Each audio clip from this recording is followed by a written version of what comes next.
Que faites-vous en ce moment pour garder une bonne santé mentale? Je vais vous dire mes secrets. Je fais du yoga.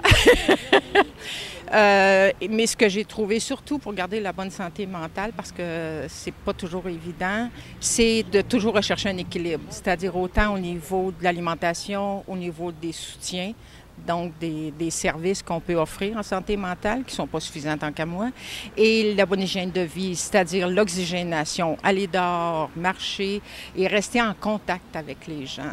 Je pense que c'est ça qui est le plus difficile, la communication, parce que quand on ne va pas bien, on a plus de difficultés à communiquer. Donc, pour moi, c'est plus important de veiller d'abord à mon bien-être à moi, donc de faire des petites choses qui me font du bien et qui vont m'aider à garder une bonne santé mentale. Donc, des fois, fermer la TV, respirer, aller prendre l'air et faire des choses qui me plaisent. Bien, c'est sûr que le sport, je pense que ça peut aider quand on a des frustrations ou quand on vit un événement qui nous bouleverse. Mais sinon, moi, si j'ai un problème, que ce soit dans la vie de tous les jours, à l'école, la famille, peu importe, émotionnellement, je vais en parler.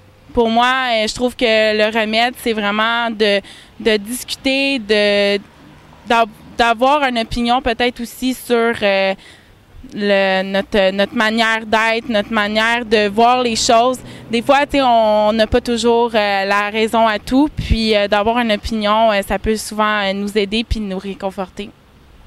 Mais je fais des jeux comme de mémoire, des mots croisés, des mots cachés. Tu sais, tu essaies de stimuler un peu plus.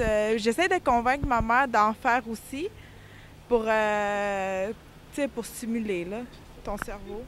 Bien, moi aussi, je peux dire le sport, hein, parce que je m'entraîne quand même beaucoup. Hein, puis aussi beaucoup parler. Les gens même pensent que la santé mentale doit être gardée pour eux. Hein, puis pour garder une bonne santé mentale, il faut en parler. Hein.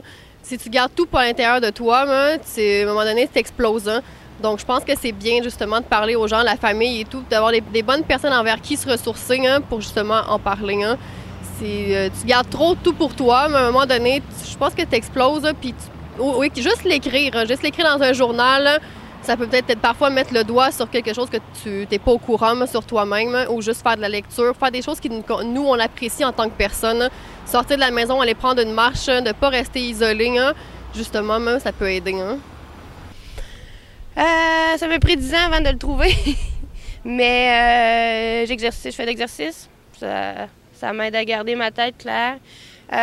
J'essaie peut-être de mettre les gens qui sont malsains autour de moi, dans mon entourage. Hors de moi, j'ai fait le ménage de ma vie.